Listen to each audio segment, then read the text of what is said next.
So, kiddies, I'm going to tell you a little story today. And you're going to find that I smoke through this video. And the only reason I do that is so I can slow down my own mind and put it into words that your parents will understand.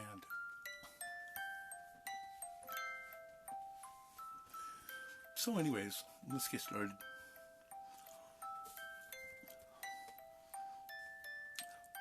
There was this big bad government that partnered with a big bad church. They were from a long time ago.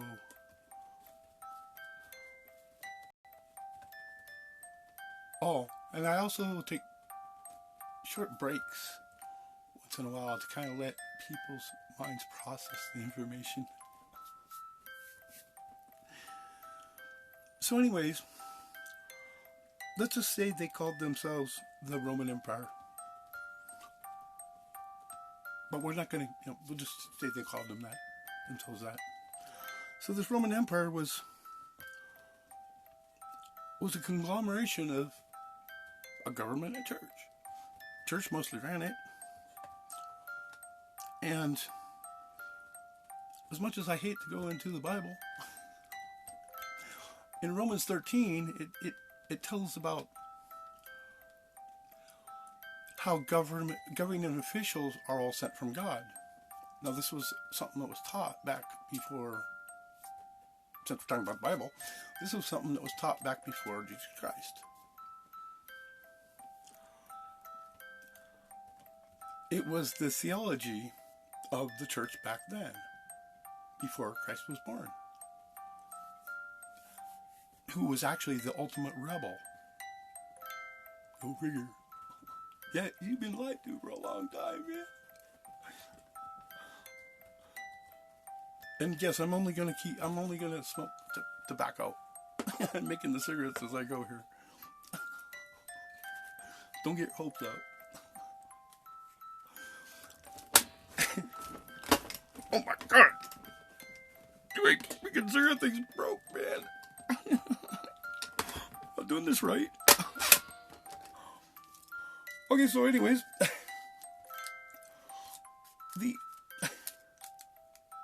oh fuck! Oh, you didn't hear that. So anyways,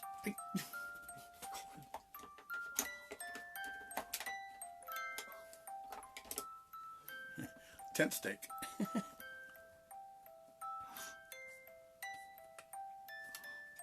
Tent stake to clean my cigarette machine. I was thinking, yeah.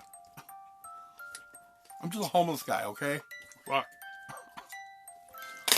Gotta be creative here. Since no one else is. Or seems to be.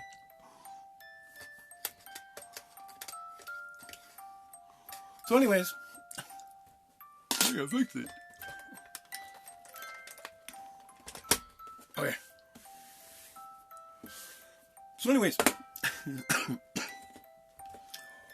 so in Romans 13, it talks about government officials all being sent from God. Now, the church taught this through the Roman government to keep people under control. So if they thought that all their officials were sent from God, it was easy to control them, right? Then this guy was born from a virgin. How would they actually fucking know that? Oh, I know. It was a secret society of perverts. What they did back then, and nobody ever heard about them. They followed all women around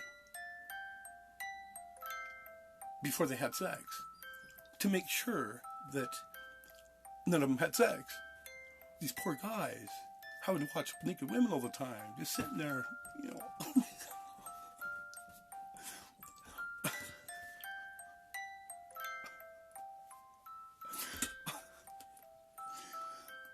We still don't know about them, but they had to follow them around to make sure that the one that possibly would have this Messiah would be born from a virgin. how you follow a virgin around and watch her your entire life secretly and watching her all the time is beyond me. It seems like she wouldn't remain a virgin very long. That's just a thought. Kind of an honest thought at that, because it would be really hard to do that. So these guys were obviously very skilled at what they did. Maybe they were doing it for God. They'd probably like to think that. Anyways, so this boy was born from this virgin. Amazingly. All women would like to think they were virgins when they gave birth. This one actually was. Oh, okay. So this boy was born. And he spent a lot of his life. He disappeared for a long time. He didn't disappear. He was right there in front of everybody. But he wasn't making any noise because he was observing what people were doing, their thoughts and their actions, because actions are always the truth. Thoughts are a lot of time lies. So he again, I watched him. And he would watch people fight over stupid little things, and he realized that they were stupid little things that they were fighting over. It was just pride. Then he realized everything was being controlled through greed or power of others. Greed for power, greed for money, greed for whatever. He didn't like that. It was in his life lessons that he became who he was. After roughly 30 years, he was against control. He was against control of the church and of the government, which were the same thing. And he was a homeless guy, which really pissed him off even more. Because he was homeless because he traveled everywhere. You never saw anything in the Bible where, oh yeah, he held this great feast in his mansion. He walked everywhere, which means he didn't have a home. He didn't have a horse. He walked. He slept in the dirt. And most of the people he picked up that became his followers, literally, they didn't have social media. Sorry, Facebook wasn't created for a couple more years. Yeah. I know that's hard to conceive for some kids. But yeah, it wasn't made for a few more years.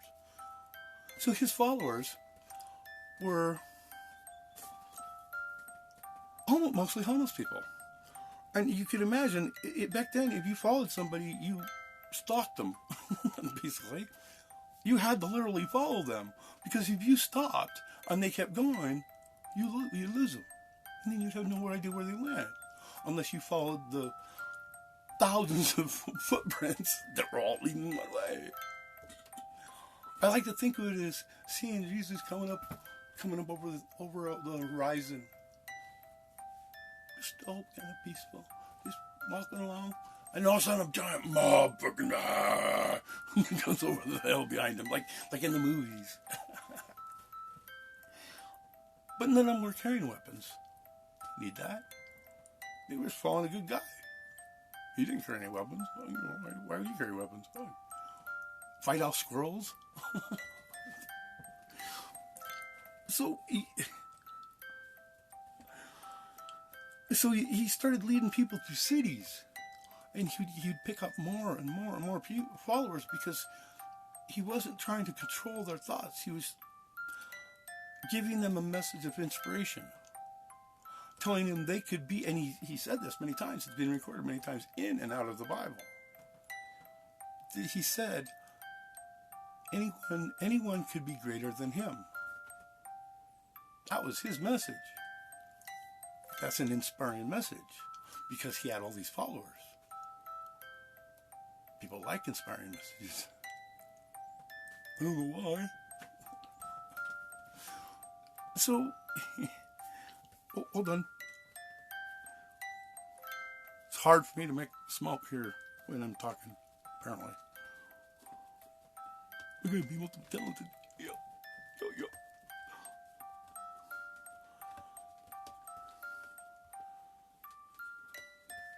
yo. Okay, so maybe it'll work this time. I think it didn't work last time.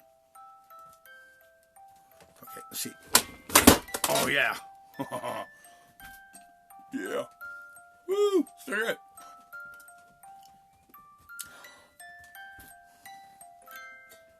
Okay, so anyways, where was I?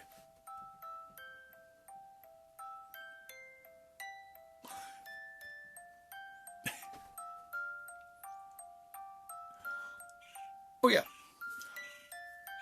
So anyways, he was walking through cities, and as he walked through cities with these crowds, more people would add on.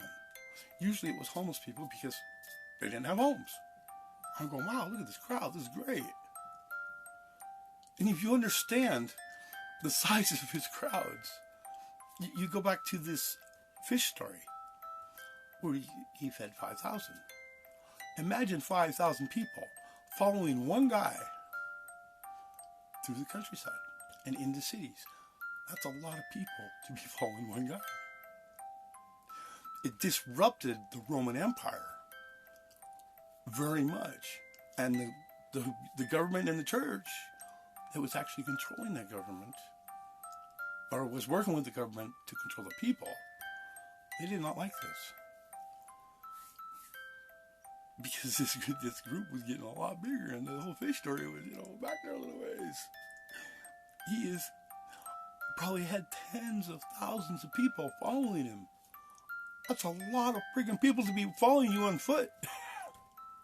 And you're just walking on foot. That's how powerful his message was. And he was against anybody that tried to control him. And he was teaching them that. And he was against anybody that was greedy. Like the church and the government. So he was against them. And they decided to make an example out of him. And they crucified him. This drove a lot of fear into his own disciples, most of which didn't actually believe in him completely. That's where they show in the Bible where the church takes these words, word for word, and he talks about, can't you see what's right in front of you? They were out in nature all the time. They didn't live inside a church in walls when he was talking to people. When he was referring to, can't see what was right in front of you, he wasn't talking about himself, he was talking about nature. Because people didn't see the truth in it. People weren't understanding the reality of what was right in front of them. And the church today doesn't get that, and they repeat words, and they take it word for word. Now, if you're gonna live word for word on the Bible, then do it consistently through the whole Bible. So I wanted to see everybody go out and get swallowed by a fucking whale. Jonah did. And you probably come out cleaner than you went in. Selecting specific parts to live word by word for word is controlling the ideas. And the church has had exclusive control over the Bible for 2 millennia. And they really screwed it up very badly. Not to mention that the language it was written in, we can't even understand. Because it was written in another language. And they wrote it into ours. The language of that time was also teaching in parables. The church is not bright enough to understand parables. So they take what they want and leave the rest alone. So that's another language. So it was multiple languages have been transferred into our words, which are English language is a horrible language. If you haven't understood that by now, I've been trying to. I started to try to make I wanted to rewrite the English language. That would take a little while, a little too long. I don't want to. Fuck that. I ain't doing that. So I started a group where other people could help do it. That makes more sense, right? Get help from everybody else.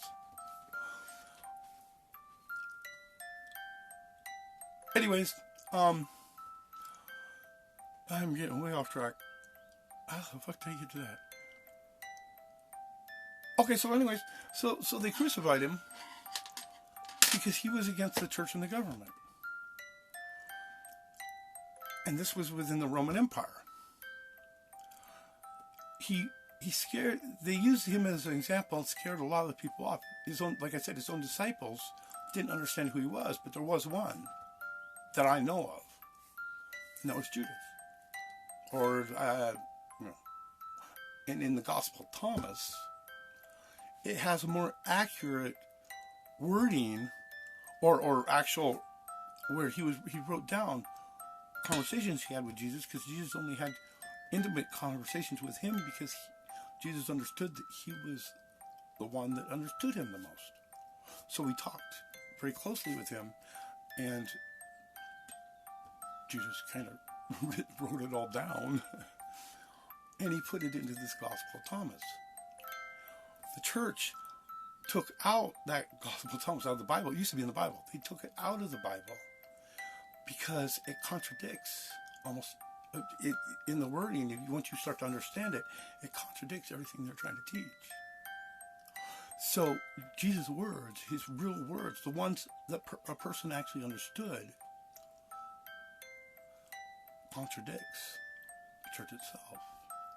The rest of the Bible the church had control over. The other disciples were scared shitless once they saw what happened to Jesus. So they were very easily, it was very easy for the church to be able to control them through fear. That was another thing Jesus taught, was don't fear others. Don't fear anything. Why fear? Fear just leads to misery. You see that today.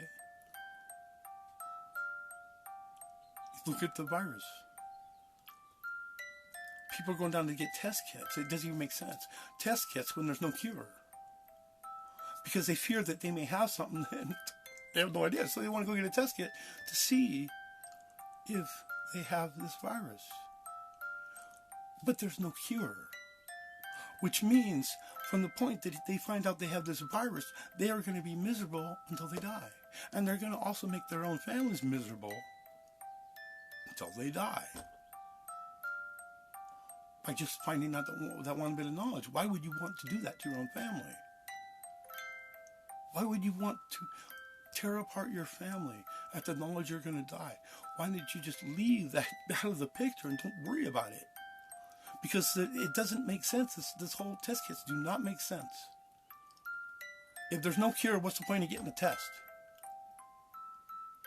You're going to die anyway within 10 days or whatever. Why test for something and find out you're just going to die in 10 days? Just leave it alone. And live. If you're going to die from it, you're going to die from it. Whether you get a test kit or not. The difference is going to be in your mind. So just leave that idea alone and enjoy your life. Look forward to a better day and don't concentrate on this stupid shit.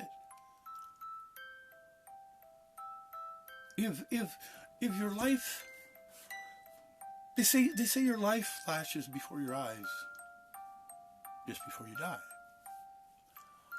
What if the life that flashes before your eyes before you die is all the good things you've done for others? What if that's what flashes before your eyes? This might be the reason why a lot of people don't die with smiles, because they haven't really done anything good for others or for everyone they could.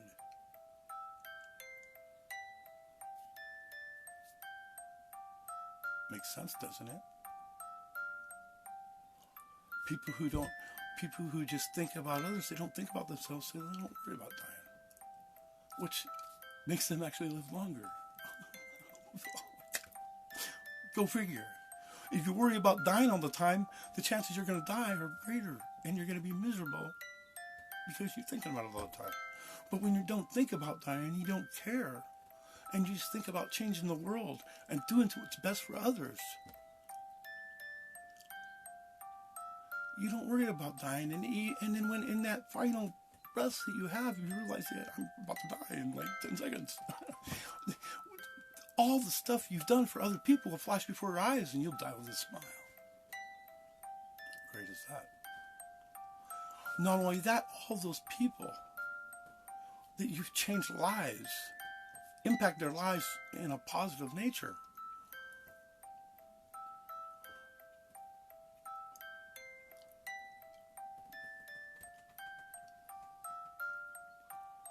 All those people want to come to your funeral and celebrate you. I don't like the idea of celebrating somebody after their death as much as I like the idea of celebrating somebody while they're still alive. But back to the story. Sorry, I distract myself a lot.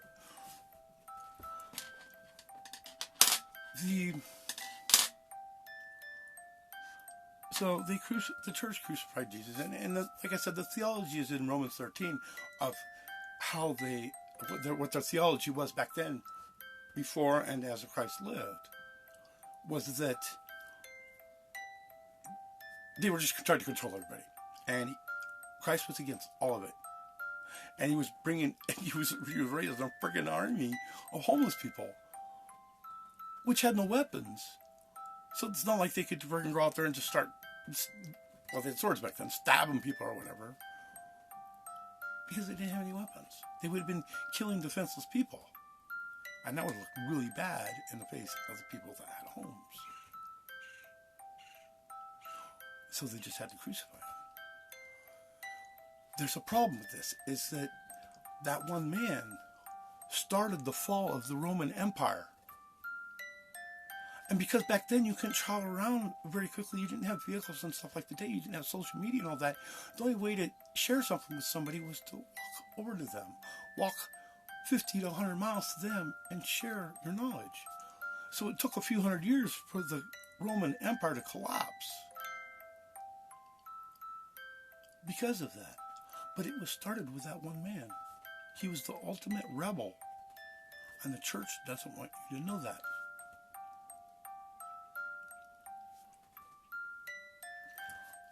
You look at our government today. Our government today is built off the church.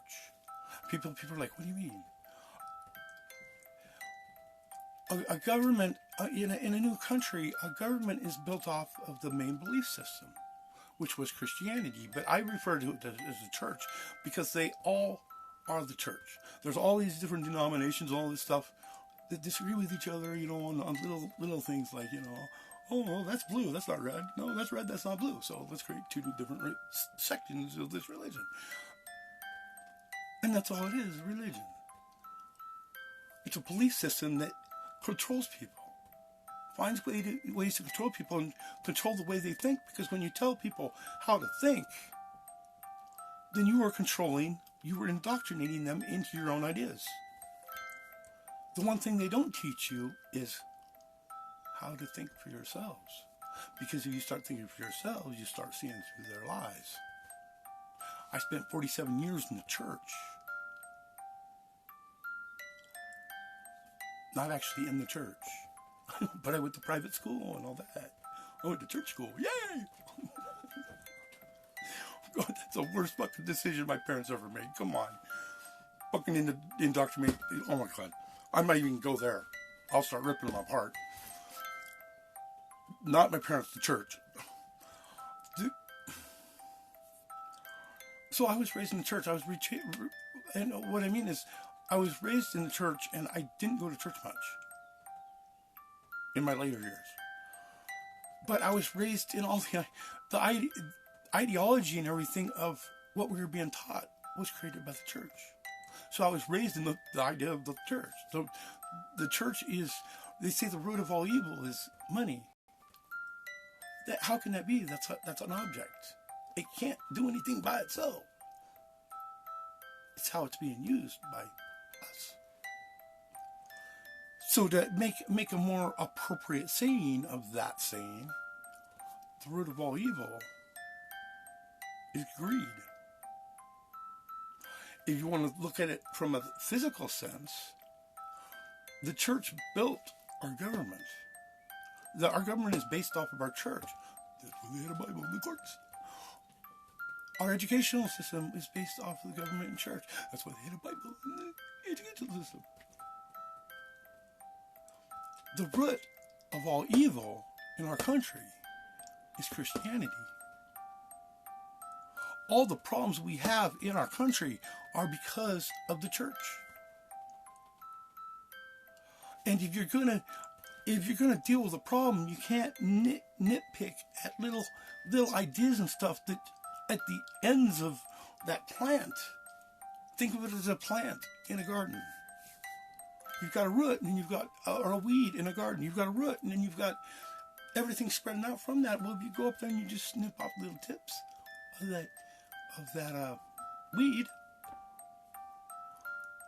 you might actually be helping it to grow more. In the sense of a weed, because I think that's I forget what that's called. Pruning, yeah, pruning a weed. You may actually cause it to grow bigger, faster. I don't know. That's just a weird thought. But by snipping away at the ends of this weed, you'll never resolve the problem. You got to get to the root of the problem and simply rip up the roots. Then you don't have any. And then if there's any more of that weed laying around, you take care of that after the root's been pulled up. Then it won't grow back. Right? So you got to get to the root of a problem, and the only way to do that in a country like ours is for people to start becoming united. And if you don't become united, I'll do it for you. But you're not going to like the results of what I can do. Because I'm super geek. And the power in me is a pen. I can write anything out of existence if I want to. And I don't want to. I want this to be. I've just spent my life trying to figure out peaceful resolutions to take care of this problem. And so I'm starting at the root of the problem, and I'm not just starting at the root of the problem. If you've paid attention to some of the stuff I do, I'm killing everything. I'm like spraying freaking whatever that weed killer is that they put on our food. Oh, sorry, see what I mean? So spraying that weed killer they put on our food. Monsanto or something? I don't know. I'm spraying everything down. Look at that.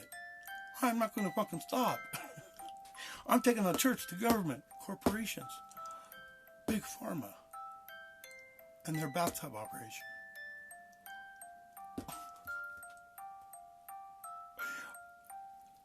You know what? That's enough for today. I'll let you think about that. Wait, did I ever finish my story? Oh yeah. So anyways, Jesus started the fall of the Roman Empire. Our government teaches that the Roman Empire was great because it is exactly the same thing they are. This is the American Empire. They are built off the same ideas as the Roman Empire. When the church saw that what Jesus Christ had done, I realized that their power, they were losing their power because the government was falling that they were partners with. Once that would have happened, because they were telling everybody that the Roman government, the government itself, was God, sent from God, the officials. And as it fell, that took away their power because all their friends that were sent from God were dying. So they had to adopt a new idea. And I think it was actually really very creative what they did. But there's a lot of problems with it. Because it was built on lies, it can easily be beat down with truth. So they came up with this idea that they would use him as an example in a different way. To bring hope into people's lives instead of fear, right? So people would look towards him and go, oh yeah, he did this for us. He did do that for you, but he didn't die for your sins because he was trying to teach people to be responsible for their own actions. You ask any church, does God expect me to be responsible for my own actions? They say what sounds best. That's what the church does. And they would tell you, yes, of course. And then I would ask them, well, if God wants me to be responsible for my own actions, why would he send his son to die on the cross for my own actions? Thereby taking away the responsibility from them of being responsible for my own actions and giving them to him, which would actually be making me irresponsible. He would be enabling me to be irresponsible in my actions now. This makes no sense.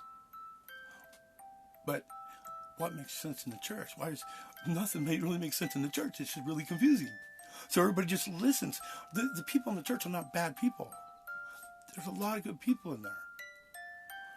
But they have been brainwashed, or what I call it is they've been accepting ideas century after century after century, and it's been getting passed down through pastors, none of which never. Oh, anyways, so the pastors, none of them have been taught to think for themselves. They don't question anything. They simply accept what they're being told, and the ones that can repeat it the best, well, the ones that can repeat it the best and be most efficient at repeating this information without actually thinking about it or questioning it, they become other pastors, maybe even missionaries. And then the pastor, pastors are very good people. They want to change people's lives, but they don't understand what they've been told to believe because they never questioned it. They don't understand what they've been told to believe. It's a whole lot of nonsense. There's a few things in there that are true, but it's so mixed in with a bunch of BS that they just stay confused all the time. And now they feel that they've got all these people coming to their church that they need to be a leader to them.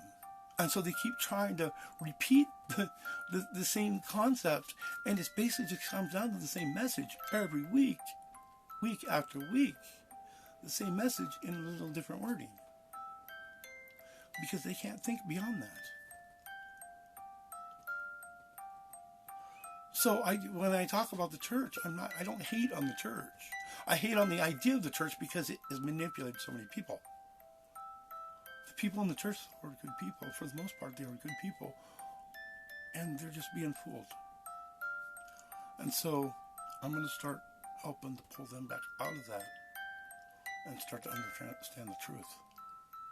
Because I am the truth. Have a great day.